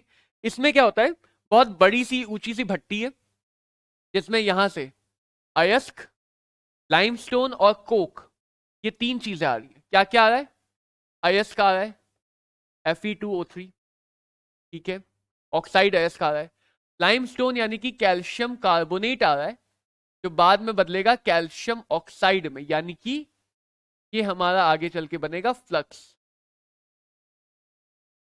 ये बनाएगा क्षारीय फ्लक्स। यानी यहाँ जो अशुद्धियां हैं वो मुख्यतः अम्लीय होती है। यहाँ पे जो अशुद्धियां हैं वो मुख्यतः सिलिका की होती है, अम्लीय, ये हमारी अशुद्धियां। इसके बाद मिलाया कोक यानी कि कार्बन। कार्बन यहाँ पे अपचायक अभिकर्मक है, इसे आर से दिखाते हैं, रिड्यूसिंग एजेंट यानी कि अपचायक अभिकर्मक। तो हम किसी भी भट्टी में निष्कर्षण करते हैं, हम 3 चीजें मुख्यतः मिलाते हैं, अयस्क, अयस्क के साथ एक अपचायक अभिकर्मक और एक फ्लस्क जो अशुद्धियों को अलग करेगा। फिर यहाँ पे नीचे गर्म हवा का झोंका आता है, तेज वायु का झोंका आता है, जिसे गर्म हवा का झोंका बोल सकते हो। इसीलिए इसको वात्या भट्टी कहते हैं, अंग्रेजी में कहते हैं ब्लास्ट फर्नेस, क्योंकि यहाँ पे जो हवा आती है वो एक ब्लास्ट की, एक विस्फोट की तरह से आती है, बहुत तेजी से आती है। तो गर्म हवा का झोंका आएगा, जो नीचे से ऊपर की तरफ जाएगा तो जैसे से हवा ऊपर उठेगी उसका ताप नीचे गिरेगा। तो इसका ताप सबसे ज्यादा मिलता है यहाँ पे 2000 केल्विन के आसपास, और ऊपर जाते जाते यहाँ कहीं पे 500-600 केल्विन रह जाता, 500-600 केल्विन के आसपास है। तो यहाँ पे जो गैस है हवा की मदद से गर्म की जा रही है, और उस गर्म हवा को नीचे से ऊपर की तरफ भेजा जा रहा है, और हमारा जो अयस्क लाइमस्टोन कोक का मिश्रण है वो ऊपर से नीचे आ रहा है। तो यहाँ पे अलग अलग ताप के जोन बन जाते हैं, ताप की श्रेणियां बन जाती है कि यहाँ 1500 केल्विन, 1200 केल्विन, 1000 केल्विन, 500 केल्विन, यहाँ पे क्या क्या परिवर्तन हो रहे हैं। तो सबसे नीचे वाले में अगर देखें तो वहां पे कार्बन गर्म होके ऑक्सीजन में जल रहा है और बना रहा है CO2 गैस। क्या बना रहा है? CO2 gas. ये CO2 गैस ऊपर उठ के जा रही है, ठीक है। यहाँ पे 1200 के आसपास धातु मल बन रहा है, यानी कि flux calcium oxide, अधात्री silicon oxide, ये दोनों अभिक्रिया करके बना रहे हैं धातुमल कैल्शियम सिलिकेट्स, ये SiO3। तो ये मुख्य अभिक्रिया, इसको मैं इधर लिख दे रहा हूं, कैल्शियम ऑक्साइड सिलिका, ये मिलके बना रहे हैं धातुमल कैल्शियम सिलिकेट। 2000 केल्विन पे कोक का जल रहा है जिससे CO2 गैस निकल रही है, और ये अभिक्रिया ऊष्माक्षेपी होती है, इस वजह से ये ताप को बढ़ाने में मदद करती है। तो ये जो नीचे वाली अभिक्रिया हुई 2000 केल्विन पे, वो ताप को बढ़ाने में मदद करेगी। इसके ऊपर जाएंगे तो 1800 केल्विन के आसपास, 1800 केल्विन के आसपास जो CO2 बना वो ऊपर से आने वाले कार्बन को ऊष्मा अवशोषित करके कार्बन मोनोऑक्साइड में परिवर्तित कर दे रहा है, और ये कार्बन मोनोऑक्साइड ही यहाँ का मुख्य अपचायक अभिकर्मक है, मुख्य अपचायक अभिकर्मक। तो जब ये कार्बन मोनोऑक्साइड गैस ऊपर उठेगी तब क्या होगा? 500 से 800 केल्विन पे, 500 से 800 केल्विन पे यहाँ पे आयरन का ये ऑक्साइड कई सारे पदों में कार्बन मोनोऑक्साइड की मदद से धीरे धीरे अपचयित होगा, धीरे धीरे अपचयित होगा। तो पहले +3 से गया +8/3 में, फिर और कम हुआ और चला गया +2 में, और हर पद में CO2 गैस का उत्सर्जन हो। अब अंतिम पद और सबसे महत्वपूर्ण पद, ये तो हो गया 500 के आसपास, ये हो गया 1200 से 1500 के आसपास, ये हो गया 1800 के आसपास, और ये हो गया 2000 के आसपास। इन ताप पे ये अभिक्रिया है। अब सबसे महत्वपूर्ण अभिक्रिया होती है 800 से 1000 के आसपास, जहां पे आयरन का ऑक्साइड अपचयित होता है प्रगलन से और बना लेता है लोहा, जो हमें धातु चाहिए। तो ये धातु कहीं ना कहीं 800 से 1000 पे बनती है। वैसे जब तुम देखोगे तो ये धातु का बनना अलग अलग तापमान भी लिखा है, यानी ये अभिक्रिया 800 से 900 पे शुरू होती है और नीचे तक कहीं ना कहीं होती रहती है। तो नीचे तक आता है तो हमें यहाँ पे गलित धातु मिलता है जिसे कच्चा लोहा बोलते हैं। कच्चा लोहा सबसे अशुद्ध लोहा है जो हमें वात्या भट्टी से मिल रहा है, और ये जो ऊपर है धातुमल हल्का होने की वजह से ऊपर तैरता रहता है और इधर की तरफ इकट्ठा होता रहता है। तो ये मिला हमें कच्चा लोहा, इंग्लिश में से बोलते हैं पिग आयरन, इसलिए कच्चा लोहा है अशुद्धतम लोहा। तो यहां पे देखें तो कार्बन अपचयन हम करते हैं वात्या भट्टी में, और इससे हमें पिटवा लोहा या कच्चा लोहा प्राप्त होता है जो अशुद्धतम लोहा है। अब इस लोहे का शुद्धिकरण करके अलग अलग चीजें बनाते हैं, जैसे कच्चा और ढलवा लोहा हो गया, ये हमारे पास इसमें कार्बन का अधिकतम अनुपात है, इसमें कई सारी अशुद्धियां हैं, और इसको शुद्ध करके बनाते हैं आघात वर्धनीय लोहा, जो लोहे का शुद्धतम रूप है। इसमें कार्बन की मात्रा न्यूनतम है। कार्बन की मात्रा की बात इसलिए की जा रही है क्योंकि जो हम अपचयन कर रहे हैं वो कार्बन की मदद से कर रहे हैं, जो हम अपचयन कर रहे हैं वो कार्बन की मदद से कर रहे हैं, तो कार्बन कहीं ना कहीं अशुद्धि के रूप में वहां पे उपस्थित होगा। इसलिए कार्बन की मात्रा न्यूनतम का हो जाती है शुद्धतम लोहे में, लेकिन कुछ ना कुछ रहती है, अशुद्धियां भी न्यूनतम होती है। इस्पात या स्टील की बात करें तो ये लोहे का सबसे मजबूत और सबसे उपयोगी रूप होता है। इसमें कार्बन को एक ढलवा लोहा के बीच में रखते हैं और इसमें कुछ और धातुएं भी मिलाते हैं जो लोहे की कुछ गुणधर्मों में वृद्धि करते हैं। जैसे इस्पात स्टील में आसानी से जंग नहीं लगता है क्योंकि कहीं ना कहीं वो लोहे के गुणधर्म में वृद्धि ले आते हैं। कुछ ऐसी धातुएं जैसे टंगस्टन, मॉलिब्डेनम भी इसमें मिलाते हैं और उससे बनता है इस्पात या स्टील।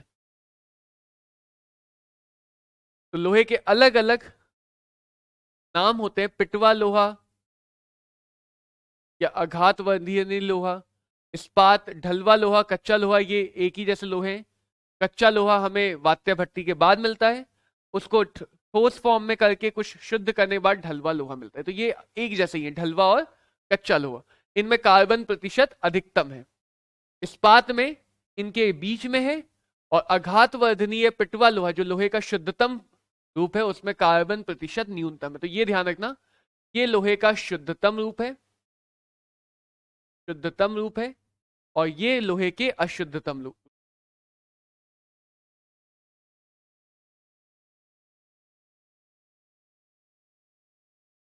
अब बच्चों एल्यूमिनियम का निष्कर्षण की बात करते हैं। तो एल्यूमिनियम जैसे अभी हमने समझा था कि बहुत ज्यादा क्रियाशील धातु है, तो इसका निष्कर्षण किया जाएगा वैद्युत अपघटनी मेथड से। तो बच्चों तुम्हारे पाठ्यक्रम में वही वही अयस्क लिए गए हैं जो ज्यादा उपयोगी धातु देते हैं, जैसे एल्यूमिनियम, लोहा, कॉपर, ये हमारे आसपास ज्यादा उपयोग होता है।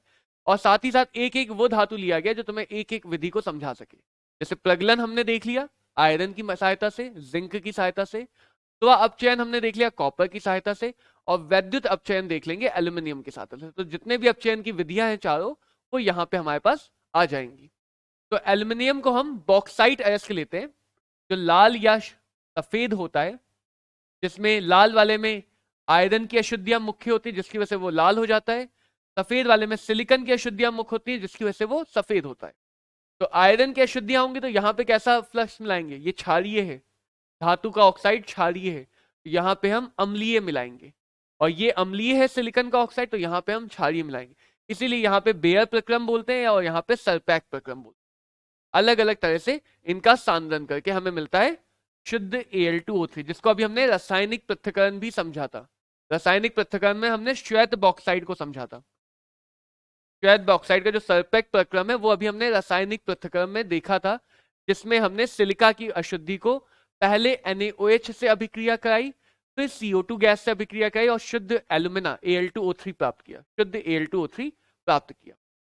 अब यहां पे अगर देखें तो इस Al2O3 का वैद्युत अपघटनी अपचयन करके हमें क्या मिलेगा, अशुद्ध एल्यूमिनियम, और उसको हूप प्रक्रम द्वारा शुद्ध किया जाएगा। समझते हैं वैद्युत अपघटनी कैसे होता है। यहां पे लेते हैं गलित फॉर्म में एल्यूमिना यानी कि बॉक्साइट अयस्क, थोड़ा मिलाते हैं कैल्शियम का फ्लोराइड, और थोड़ा मिलाते हैं एक बहुत मुख्य यौगिक क्रायोलाइट, इसको बोलते हैं क्रायोलाइट। इन दोनों का काम ये होता है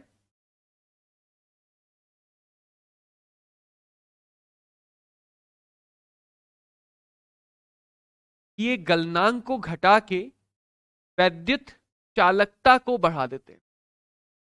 यानी कि जो शुद्ध Al2O3 एल्यूमिना है उसका गलनांक बहुत ज्यादा, उसको गला पाने के लिए हमें बहुत उच्च ताप तक लेके जाना होगा, 3000 से 4000 केल्विन। तो उतने ताप के लिए हमें खर्चा ज्यादा करना पड़ेगा। तो इसमें कुछ ऐसे यौगिक मिलाते हैं जो इसके गलनांक को घटा देते हैं, और साथ ही साथ ये आयन देके इसकी वैद्युत चालकता को भी बढ़ा देते हैं, क्योंकि वैद्युत अपघटनी में चालकता तो हमें चाहिए ना, वैद्युत धारा बहेगी तभी तो वैद्युत प्रक्रियाएं होंगी। तो वैद्युत चालकता भी बढ़ाते हैं ये दोनों, और इसके गलनांक को कम भी कर देते हैं, जिसमें मुख्य काम क्रायोलाइट का होता है। इसलिए इसको ध्यान रखना है, बहुत बार पूछा भी जाता है कि एल्यूमिनियम के निष्कर्षण में क्रायोलाइट हम क्यों मिलाते हैं, एल्यूमिनियम के निष्कर्षण में हम क्रायोलाइट Na3Al(F6) क्यों मिलाते हैं। फिर यहां पे जो हमारे पास एनोड है वो होता है कार्बन या ग्रेफाइट का, जिसपे धन आवेश होता है, यानी ये बैटरी के धन आवेश से जुड़ा होगा। और ये जो इसका बर्तन है इसमें अंदर सिलिकॉन की परत होती है और लोहे का बर्तन होता है। तो सिलिका की परत वाला लोहे का बर्तन होता है जो यहाँ पे काम करता है कैथोड की तरह। इसकी तरह, कैथोड की तरह, इस पे होता है ऋण आवेश। इसको बैटरी के ऋणात्मक टर्मिनल से जोड़ दिया जाता है। तब होगा क्या, अभिक्रिया बहुत सरल सी है।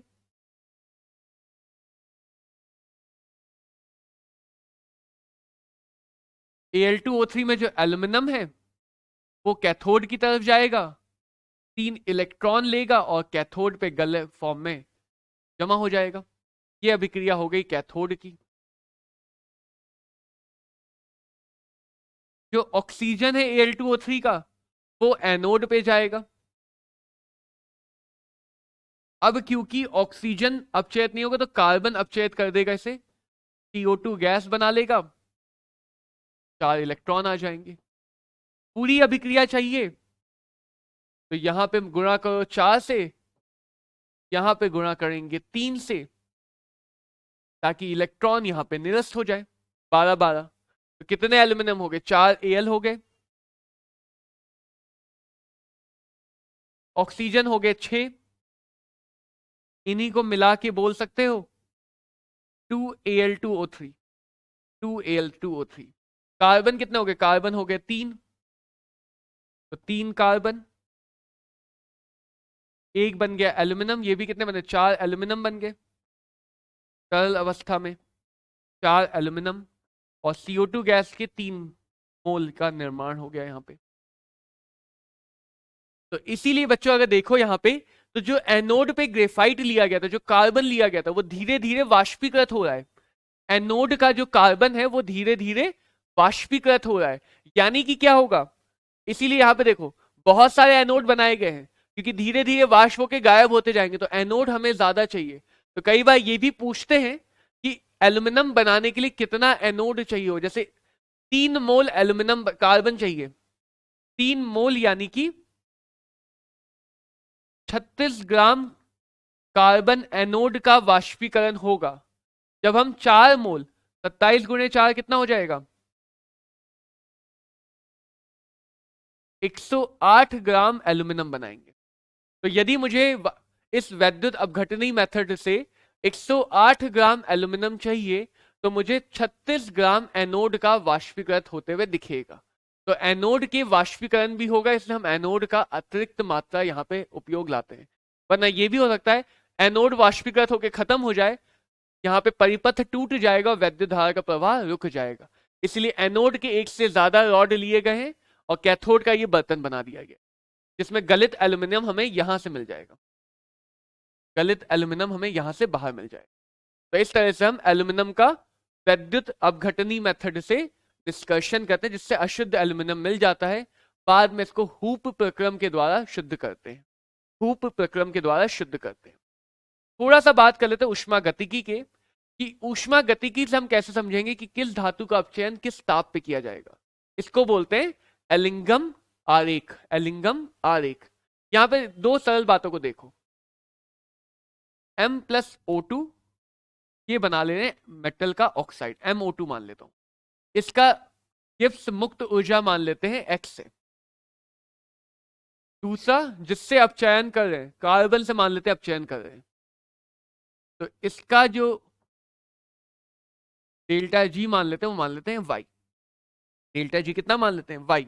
यानी कि धातु का ऑक्सीजन से अभिक्रिया से धातु ऑक्साइड बनने की प्रक्रिया की मुक्त ऊर्जा को मान लिया X, और कार्बन की ऑक्सीजन से प्रक्रिया करके CO2 बनाने की मुक्त ऊर्जा को मान लिया Y। तो यदि अगर मैं बात करूं धातु का निष्कर्षण कार्बन की सहायता से करना है, तो ये अभिक्रिया हमें चाहिए, हमें यही तो अभिक्रिया चाहिए, धातु का निष्कर्षण कार्बन की सहायता से, प्रगलन में जो देख रहे थे। तो इसका जो मुक्त ऊर्जा होगा, क्या वो इस दो में से एक को माइनस करके नहीं आएगा? क्या वो Y-X नहीं आ जाएगा? देखो ध्यान से, ऊष्मा गतिकी को देखो कि इस दूसरी अभिक्रिया से अगर मैं पहली अभिक्रिया को माइनस कर दूं तो Y-X मिलेगा, हमें ये वाली अभिक्रिया मिल जाएगी। तो Y-X, अब इसके स्वतः होने के लिए अगर हम चाहते हैं ये अभिक्रिया आसानी से हो जाए, स्वतः हो जाए, तो स्वतः तभी होता है जब डेल्टा G यानी कि मुक्त ऊर्जा ऋणात्मक होती है। मुक्त ऊर्जा ऋणात्मक होगी तो Y-X ऋणात्मक होगा, तो Y क्या होगा? X से कम होगा, X से कम होगा। अब समझो यहां पे कि यदि मैं चाहता हूं कि धातु का निष्कर्षण आसानी से हो जाए, तो उस अवस्था में धातु और अपचायक अभिकर्मक में धातु का डेल्टा G ज्यादा होना चाहिए और अपचायक अभिकर्मक का डेल्टा जी कम होना चाहिए। इसको एक लाइन में बताऊं तो जो नीचे वाला है, यानी जिसका डेल्टा जी मान कम है, वही अपचायक अभिकर्मक बनेगा। वो क्या बनेगा? अपचायक अभिकर्मक, यानी उसकी मदद से हम अपचायन कर सकते हैं। तो एलिंगम आरेख में यही देखा जाता है कि डेल्टा जी और तापमान का वक्र बनाते हैं जो ज्यादातर के लिए ऊपर की तरफ है। जिस भी धातु का निष्कर्षण करना है, अपचायक अभिकर्मक जिसकी सहायता से करना है, वो नीचे होना चाहिए। जैसे मैं यहां पर अगर बताऊं तो ये जिंक का आरेख है। अगर जिंक का आरेख मुझे C+O2 और CO2 वाली सहायता से करना है, तो जिंक का तापमान मुझे इससे ज्यादा रखना होगा। इस ताप के ऊपर ही जिंक का आरेख ऊपर चला गया और कार्बन का आरेख नीचे आ गया।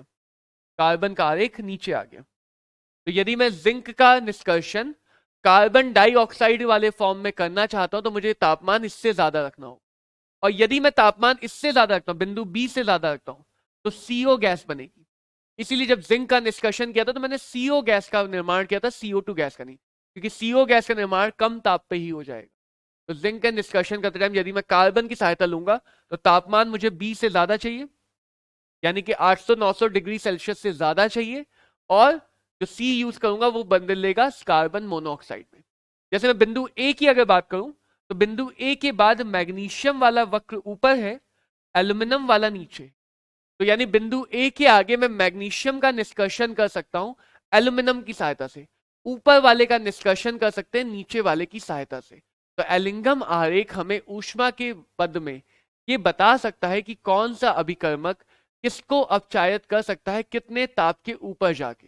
तो ये हमें धातु कम करने के लिए जो अलग अलग तापमान हम उपयोग में लाते हैं उनकी जानकारी देता है। किस धातु का अपचयन हम 800 डिग्री पे कर लेंगे, किसके लिए हमें 1600 डिग्री चाहिए, किसके लिए हमें 2000 डिग्री चाहिए, ये बात हमें कौन बता पाता है? एलिंगम आरेख बताता है। तो ये बस ध्यान रखना एलिंगम आरेख के लिए कि ऊपर वाले का अपचयन होगा, नीचे वाला करेगा। चाहो तो कहीं लिख लो, ऊपर वाले का अपचयन होगा, नीचे वाला करेगा, नीचे वाला ऊपर वाले को अपचयित कर देगा। तो यदि यहां पे देखें तो धातु ऑक्साइड के जो स्लोप है वो ऊपर होते हैं, क्योंकि ताप बढ़ने से मुक्त ऊर्जा परिवर्तन बढ़ता है। ये सारी बातें ऊष्मा गतिकी की, ये ज्यादा काम की नहीं है। मुक्त ऊर्जा परिवर्तन सीधी रेखा का अनुसरण करता है जब तक कि पदार्थ की अवस्था बदल नहीं जाती। यानी जो तुम यहां पे देख रहे हो ना, इस वक्र में जो अचानक से मोड़ आ गया है, एक मोड़ आया जो यहाँ वो मोड़ दिखा रहा है अवस्था परिवर्तन। तो जब तक अवस्था में परिवर्तन नहीं होगा सरल रेखा अनुरूप मिलेगा। तो अवस्था में परिवर्तन आ रहा है, वो भी काम की बात नहीं है। ताप बढ़ाया जाता तो एक ऐसा बिंदु प्राप्त होता है जहां ग्राफ डेल्टा जी 0 होता है। डेल्टा जी 0 मतलब साम्य अवस्था, साम्य अवस्था। और ये बस महत्वपूर्ण बात है, कोई धातु अन्य धातुओं के ऑक्साइड को अपचयित कर सकती है जो एलिंगम आरेख में इसके ऊपर स्थित होती है। ये मुख्य बात है कि कोई भी धातु उन सारी धातुओं को अपचयित कर सकती जो उसके ऊपर है। नीचे वाले कोई भी धातु ऊपर वाली किसी भी धातु को निष्कर्षण में कर सकती है, उनका अपचयन कर सकती है, यानी अपचायक बन सकती है। नीचे वाली कोई भी धातु, कोई भी तत्व अपचायक अभिकर्मक बन सकता है, नीचे वाला अपचायक अभिकर्मक बन सकता है। इसकी कुछ कमियां भी हैं बच्चों। लेकिन पहली कमी तो ये, जो भी ऊष्मा गतिकी है वो गतिकी की बात नहीं करता है, यानी ये नहीं बताएगा कि अपचयन कितना तेज होगा या कितने धीरे होगा। तो ऊष्मा गतिकी के बारे में तो बता देता हमें, ऊष्मा के बारे में बता देता, लेकिन उसकी गतिकी नहीं बताता, यानी प्रक्रिया की स्पीड नहीं बता पाता कि प्रक्रिया जल्दी होगी या धीरे धीरे होगी। ये हमें डेल्टा जी की व्याख्या करता है, उनके क्रियाकारक साम्य है। तो साम्य में मान के कर रहा है, डेल्टा जी मतलब साम्य अवस्था मान के। अब हर प्रक्रिया में साम्य अवस्था नहीं आती है, तो जिनमें साम्य अवस्था नहीं आएगी वहां भी इसके जो परिणाम होंगे वो कुछ आगे पीछे कुछ गलत हो सकते।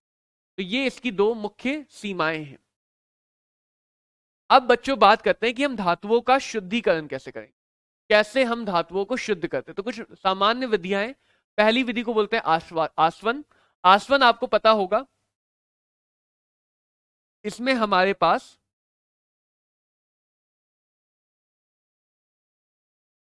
दो चीजें होती हैं जिनमें से एक का वाष्पीकरण होगा दूसरे का नहीं होगा। तो वो धातुएं जिनका वाष्पीकरण आसानी से हो सकता है, जिनका क्वथनांक कम है। ये 12 वर्ग के तत्व होते हैं, zinc, cadmium, mercury, zinc, cadmium और पारा। तो ये धातुएं जिनका क्वथनांक कम यानी जिनका वाष्पीकरण आसानी से हो सकता है, उनको गर्म करते हैं। तो गर्म होके वो तो वाष्प बन के अलग चले जाते हैं। अशुद्धियां जिनके क्वथनांक ज्यादा है, वो अशुद्धियां पीछे रह जाती हैं। तो शुद्ध धातु जिधर भी गई वहां पे इसको तरल बना के वहीं पे इसको इकट्ठा कर लेते हैं। तो ये इसका साधारण सिद्धांत है कि हम शुद्ध धातु को वाष्पीकृत करके एक दूसरे बर्तन में इकट्ठा कर लेते हैं। इस प्रक्रिया को बोलते हैं आसवन या डिस्टिलेशन। दूसरे को बोलते हैं द्रवन। द्रवन उनके लिए यूज करते हैं जहां पे द्रवीकरण यानी कि तरल अवस्था में बदलना आसान हो, जैसे lead, tin, antimony, bismuth, P block के भारी धातु, पी ब्लॉक के भारी धातु। तो इनको द्रव अवस्था में बना के एक तिरछे स्लोप से प्रवाहित करते हैं। इस स्लोप में छोटे छोटे गड्ढे होते हैं। तो जब धातु तरल अवस्था में यहां से बहेगी तो जो भी अशुद्धियां होंगी वो इन गड्ढों में फंस के रह जाएंगी। जो भी अशुद्धियां होंगी वो इन गड्ढों में फंस के रह जाएंगी। तो धातु को द्रव बना के उसको एक ऊंचे स्लोप से बहाया जा रहा है, जिस स्लोप में छोटे छोटे गड्ढे बने हुए। तो जितनी भी अशुद्धियां होंगी वो इन गड्ढों में फंस के रह जाएंगे और धातु बहते बहते यहां पे हमें शुद्ध धातु मिल जाएगी। इस प्रक्रिया को बोलते हैं द्रवन। द्रवन कम गलनांक वाली धातु और उच्च गलनांक वाली अशुद्धियां। तो जिनकी धातु कम गलनांक वाली होगी वो एक ढलवा तल पे गर्म की जाएंगी और शुद्ध धातु अगलनीय पदार्थों को पीछे छोड़ के आगे की तरफ बह जाएगी। जो पदार्थ गलेगा नहीं यानी अशुद्धियां वहीं रह जाएंगी और धातु आगे की तरफ बह के चली जाएगी। अगला तरीका है वैद्युत परिशोधन, जो अभी हमने देखा था कि जिंक का भी करते हैं। तो वैद्युत परिशोधन में क्या करते हैं कि अशुद्ध धातु का लेते हैं एनोड, एनोड बनाते हैं अशुद्ध धातु का। जैसे यहां पे अशुद्ध जिंक ले लेते हैं।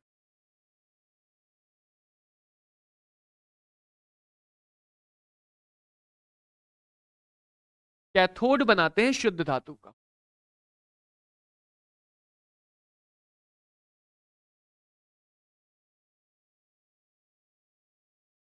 शुद्ध जिंक ले लेते हैं। एनोड पे आता है कैसा आवेश? धन आवेश। कैथोड पे आता है ऋण आवेश। और यहां पे लेते हैं वैद्युत अपघट्य सॉल्यूशन विलयन, और ये भी उसी धातु का लेते हैं जिसका शुद्धिकरण करना है। एनोड एक से ज्यादा भी हो सकते हैं, यहां पे बहुत सारी रॉड ले सकते हैं, क्योंकि अभी देखोगे एनोड का ही गलेगा, एनोड धीरे धीरे कम होता जाएगा।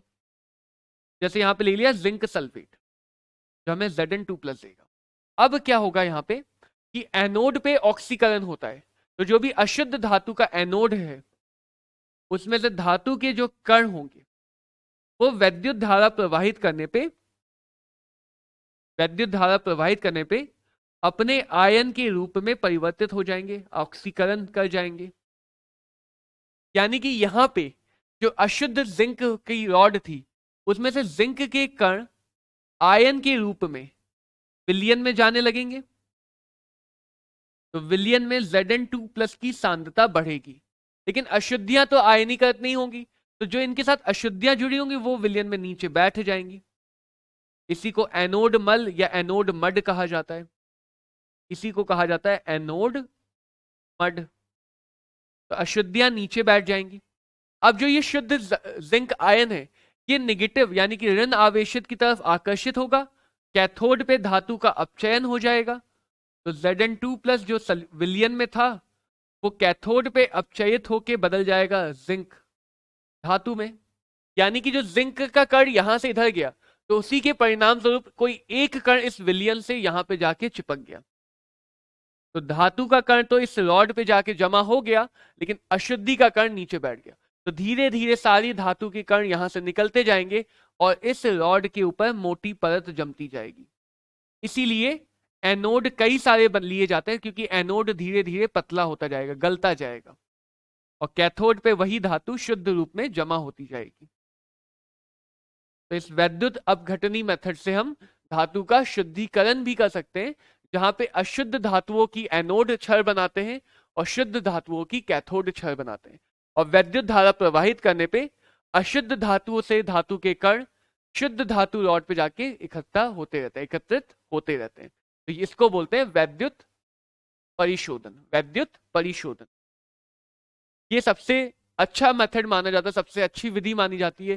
तो कॉपर, जिंक, आयरन, एल्यूमिनियम, इन सब के लिए भी हम ये उपयोग कर सकते हैं।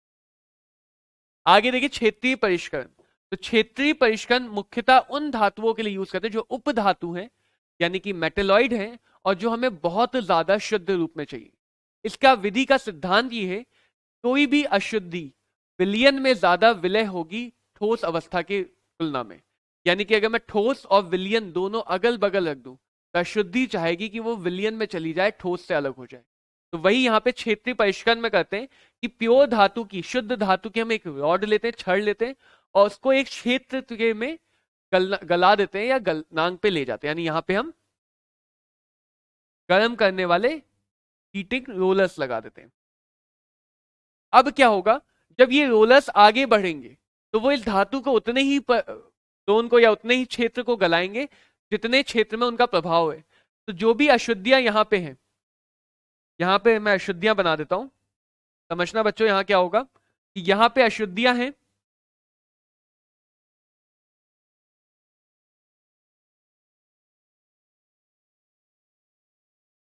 अब जैसे ही ये आगे बढ़ा, जैसे ही ये क्षेत्र आगे बढ़ा, मान लेते हैं यहां पहुंच गया, ये नारंगी वाला यहां पहुंच गया, तो ये जो बचा हुआ क्षेत्र ये ठोस बनने लगेगा, ये वाला क्षेत्र ठोस बनने लगेगा। लेकिन ये क्षेत्र जैसे ही ठोस बनने लगेगा, अशुद्धि तो ठोस में नहीं रहना चाहेगी, अशुद्धि विलयन में जाना चाहेगी। तो जैसे ही ये ठोस बनने लगेगा, अशुद्धि के कण आगे भाग जाएंगे, अशुद्धि के कण अपने आप आगे विलयन में चले जाएंगे। तो हम कर क्या रहे हैं, हम धीरे धीरे उसको आगे लेके जा रहे हैं, धीरे धीरे ये विलयन से ठोस बन रहा है। लेकिन ठोसीकरण होते समय अशुद्धियों के कण ठोस में ना जाके अशुद्धियों के कण कहां चले जाएंगे, विलयन में चले जाएंगे। और धीरे धीरे इसी प्रक्रिया को कई बार हम जब वापस से बार बार दोहराएंगे तो सारी की सारी अशुद्धियां किनारे में इकट्ठा हो जाएंगी, सारी की सारी अशुद्धियां किनारे में इकट्ठा हो जाएगी, जिसको काट के फेंक दिया जाएगा, जिसको काट के फेंक दिया जाएगा, या उसको वापस से धातु निकालने में उपयोग में लाया जा सकता है। तो इसीलिए यहाँ पे जो हमें धातु मिलता है वो बहुत ज्यादा शुद्ध धातु मिलता है, बहुत ज्यादा शुद्ध धातु में मिलता है। तो जर्मेनियम, सिलिकन, गैलियम जो अर्धचालक होते हैं, उनके लिए मुख्यतः हम ये क्षेत्रीय परिशोधन विधि का उपयोग करते हैं। क्षेत्रीय परिशोधन विधि का उपयोग करते हैं, जो इस बात पे आधारित है कि अशुद्धियां विलयन में ज्यादा विलय हैं ठोस की तुलना में। जब विलयन का ठोसीकरण होगा, विलयन का ठोसीकरण होगा, तो अशुद्धियां अपने आप आगे वाले विलयन में चली जाएंगी, अपने आप आगे वाले विलयन में चली जाएंगी। अगला आता है तापीय विघटन विधि। तापीय विघटन विधि, इसमें क्या होता है, इसमें दो प्रक्रम होता है, एक वैन आर्कल, एक मॉन्ड।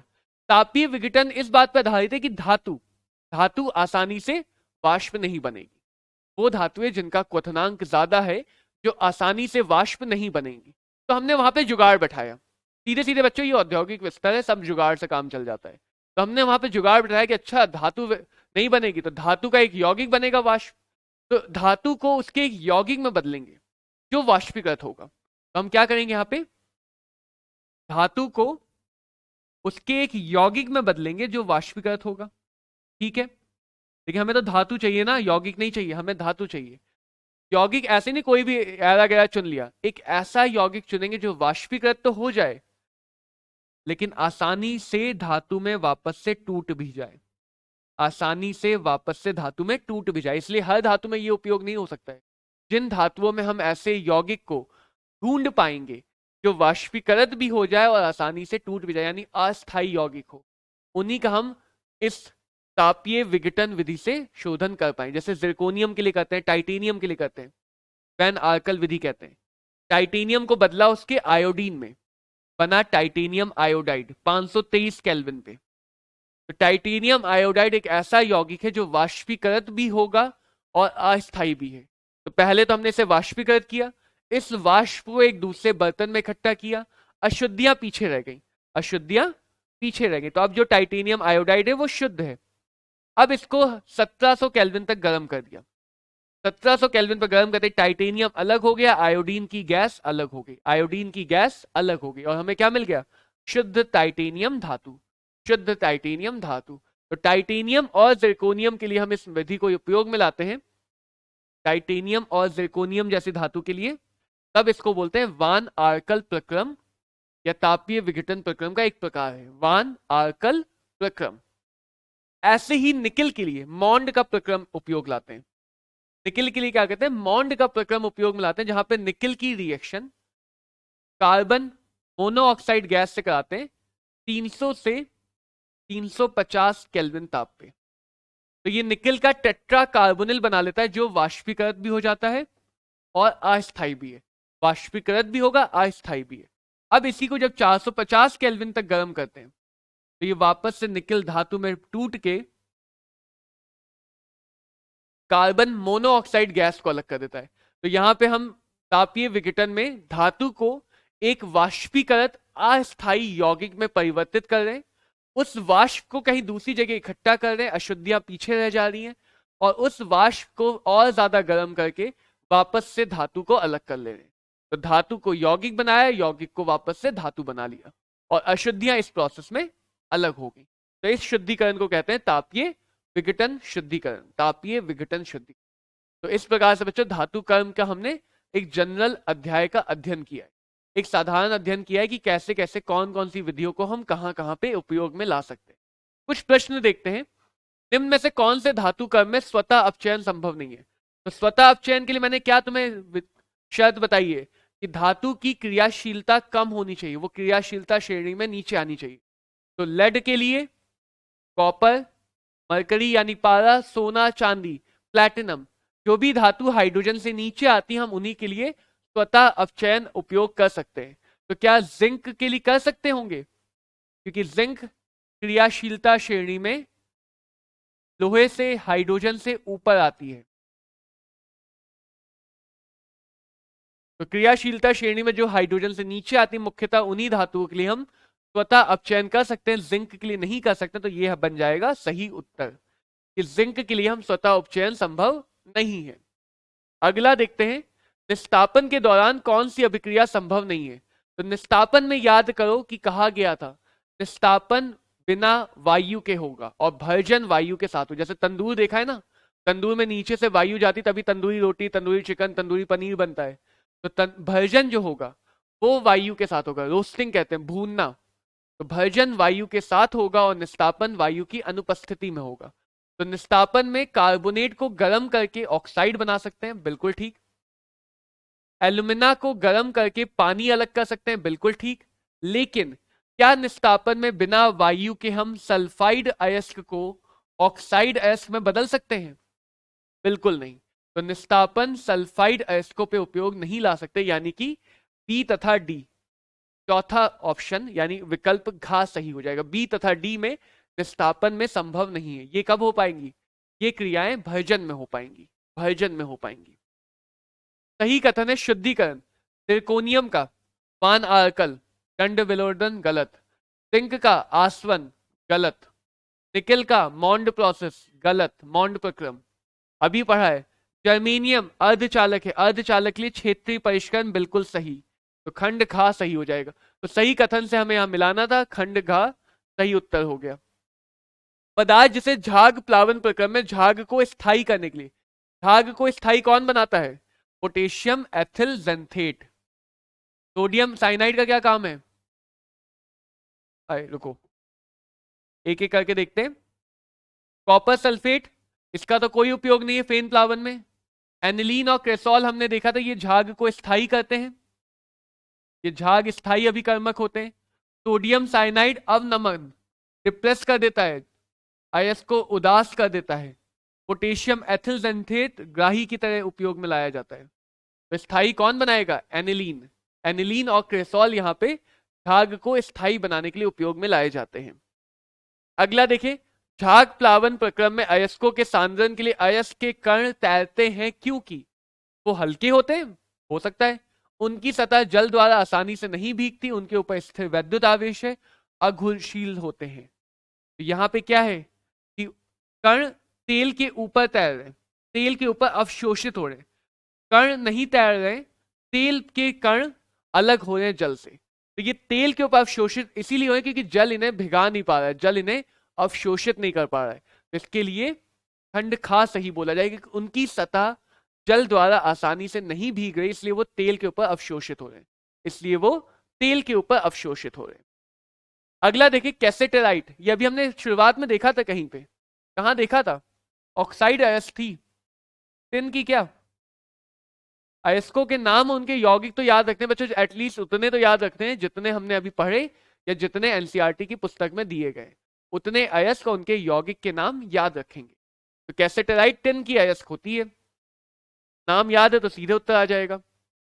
पायरोलुसाइट अभी समझा था, पायरोलुसाइट किसकी अयस्क होती है, ये संक्रमण तत्व वाले अध्याय में देखा था। MnO2 को कहा जाता है पायरोलुसाइट, MnO2 को। तो ये कौन सी अयस्क है, ऑक्साइड अयस्क। कौन सी अयस्क है, ऑक्साइड अयस्क। इसी की मदद से तो हमने KMnO4 बनाया था ना। तो यदि एनसीईआरटी को एक बार ढंग से देखोगे तो जितने प्रश्न आते हैं वो बहुत आसान हो जाते हैं। विस्थापन अयस्क को निम्न में से किसमें गर्म करने का प्रक्रम है, अक्रिय गैस, वायु की उपस्थिति, वायु की अनुपस्थिति, कैल्शियम और मैग्नीशियम की उपस्थिति। तो निस्तापन में अभी तो समझ रहे थे, वायु की अनुपस्थिति में या वायु की सीमित उपस्थिति। वायु की अधिक मात्रा ले लेंगे तो भर्जन बन जाएगा। भट्टी दोनों में एक होती है, दोनों में परावर्तनीय भट्टी होती है, लेकिन बस दोनों में एक में वायु की मात्रा नियमित होती है, अधिक होती है, एक में वायु अनुपस्थित होती है। कॉपर पाइराइट से कॉपर के निष्कर्षण के दौरान प्राप्त धातु मल। तो कॉपर के निष्कर्षण में हमने देखा था कि अधात्री मुख्यतः आयरन का ऑक्साइड होता है, इसमें फ्लक्स सिलिका मिलाते हैं जिससे जो धातु मल है वो FeSiO3। कि कॉपर के इस अयस्क में लोहे की अशुद्धियां ज्यादा हैं, तो ये यहां पे अधात्री होता है, इसमें फ्लक्स मिलाते हैं जिससे ये मिलता है धातु मल, धातु मल FeSiO3। तो यहां पे धातु मल कौन सा मिलेगा, FeSiO3। अगर बात किया जाए क्षेत्रीय परिष्करण की, तो क्षेत्रीय परिष्करण निम्न में से किस अतिशुद्ध नमूने के लिए निर्माण के लिए काम में ली जाती है। तो क्षेत्रीय परिष्करण में बच्चों हम लोग अर्धचालकों के लिए उपयोग करते हैं। अर्धचालक यहाँ पे कौन सा, कॉपर नहीं, जिंक नहीं, चांदी नहीं, जर्मीनियम, सिलिकन, ये जितने भी अर्धचालक हैं उनकी शुद्धिकरण के लिए हम क्षेत्रीय परिष्करण का उपयोग करते हैं, जिसमें वो याद है ना, धातु की जो भी अशुद्धियां हैं वो विलयन में ज्यादा विलय होंगे ठोस की तुलना में, तो उससे हम अति शुद्ध धातु प्राप्त करते हैं, अर्धचालक वाली धातु। एल्यूमिनियम का निष्कर्षण निम्न में से किसके वैद्युत अपघटन द्वारा किया जाता है। तो बॉक्साइट, एल्यूमिना। ऐसा नहीं कि बॉक्साइट देखा आंसर मार्क के आगे बढ़ गए, एक बार सारे विकल्प देख लो। बॉक्साइट, एल्यूमिना, एल्यूमिना के साथ ग्रेलित क्रायोलाइट को मिला के, या सिर्फ क्रायोलाइट। तो यहां पे सही विकल्प क्या होगा, गा होगा। किसी ने का मार्क किया तो नंबर कटे जाएंगे। थोड़ा ध्यान रखना कि विकल्प वाले प्रश्नों में सारे विकल्पों का अध्ययन करो। बॉक्साइट तो होता है, एल्यूमिना होता है Al2O3, लेकिन उसके साथ क्रायोलाइट भी तो मिलाते हैं ना। क्यों मिलाते हैं क्रायोलाइट, ताकि वैद्युत चालकता बढ़ाई जा सके और गलनांक को घटाया जा सके, वैद्युत चालकता बढ़ाई जा सके और गलनांक को घटाया जा सके। तो इस अध्याय में बच्चों इतना ही है। उम्मीद करता हूं कि आपको ये अध्याय समझ में आया हो। कहीं ना कहीं लग रहा होगा कि ये अध्याय भी समझने वाला, वरना ये सोच के बैठे होते हैं कि इस अध्याय में ज्यादातर बातें रटनी है। अगर इन अध्याय को एक बार समझ लो, एक बार इसका एक एक चीजों का एक एक पेज में छोटे छोटे नोट्स बना लो, फ्लो चार्ट बना लो, तो ये अध्याय हमेशा के लिए याद होगा। इस अध्याय में याद रखने वाली सिर्फ एक ही बात है कि कौन सा अयस्क किसका है, उसमें मुख्य यौगिक कौन सा है। तो उम्मीद करता हूं ये अध्याय भी आपके लिए आसान हो गया है। जल्दी मिलेंगे रसायन शास्त्र के अंतिम अध्याय के साथ, पी ब्लॉक तत्वों के साथ। तब तक के लिए स्वस्थ रहें, मस्त रहें और पढ़ते रहें। All the very best.